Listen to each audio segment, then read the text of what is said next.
As you may know, I've lost 90 pounds in the last 9 months or so, and 70 of those is from intermittent fasting. I have a daily schedule of eating 1 meal a day in 1 hour. The other 23 hours I do not eat, and I don't drink anything that's going to affect my blood sugar. And so the common question that I get about this is how do I survive not being completely starved, not wanting to eat my arm off? So that's the number one question I get.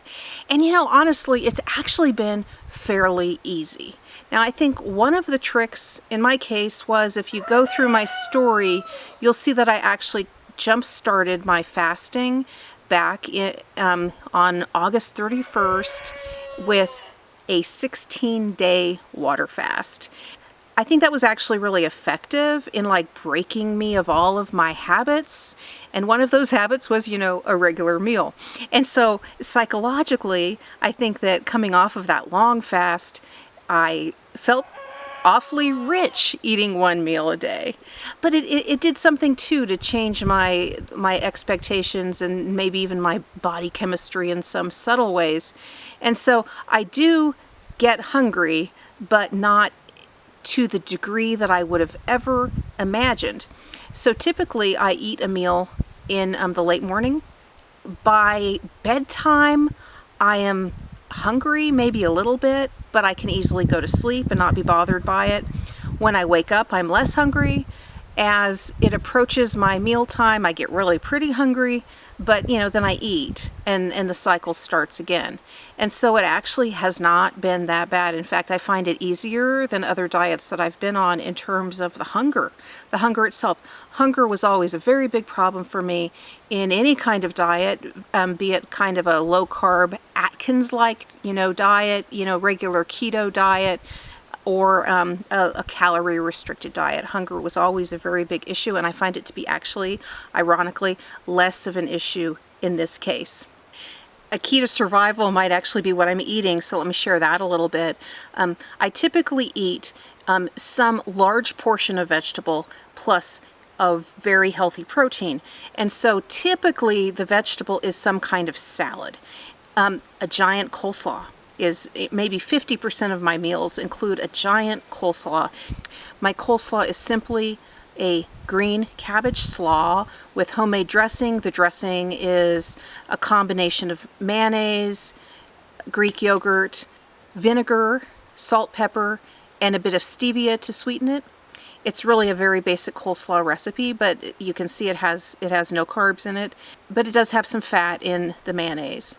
And so it has some calories. Then on the side, I might have sardines or salmon, something like that.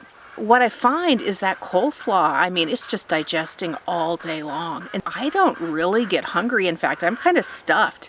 And I eat a lot of coleslaw. When I eat a lot, it's maybe half a head of cabbage. It's really pretty big, so I don't know, I use a big gallon-sized stainless steel bowl and just fill it with coleslaw. And so I'll do the same thing maybe with romaine and have a romaine-based salad sometimes with a salad dressing that I make myself. It's typically, an olive oil, a vinegar, and some other seasonings. And then again, maybe a tuna on top of that or something like that. A little bit of red onion in it. I know a lot of people on keto don't do any kind of onion. I put a little red onion in there. I've been craving it, and it just adds so much flavor, and so I do that as well.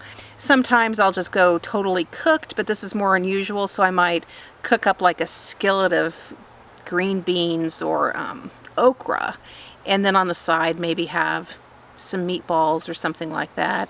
Sometimes I'll put it over a shirataki noodle. I'll put some recipes up about this. In fact, my meals tend to be, I would say, in the 500 to 1,000 calorie range.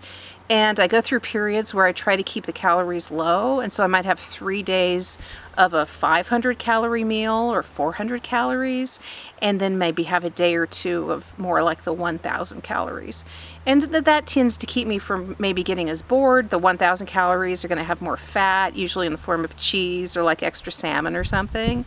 And But those 500 calorie days, it just keeps the weight loss going a little faster.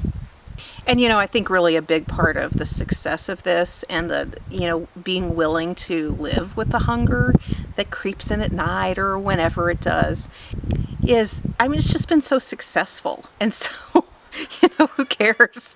Who cares if you're that hungry, if it's working so well? And so that's kind of where I am with it. But again, the hunger is a lot better than any other diet program I've been on. I'm always hungry when I'm on a diet. That's just my expectation, and I'm less hungry on this, and it's more successful, so I've absolutely nothing to complain about as far as I'm concerned. So anyway, okay, well, I have other videos I'm putting up on the diet, on what's working for me. I hope you can take a little bit of it and figure out what might work for you. Keep in touch. I have a newsletter list, and I'm going to be sending out some things on, probably on some weight loss things, but also more generally on inflammation. A big thing for me is wanting to get rid of all the stomach fat that's going to cause inflammation in your heart and stuff like that. As I approach 50, these are the things I get concerned about in terms of diet, and there'll be stuff in the newsletter too about inflammation and ways we can fight it, besides getting rid of our belly fat, because there's actually a lot of tools out there. So find that and keep in touch, and take care. Good luck to you.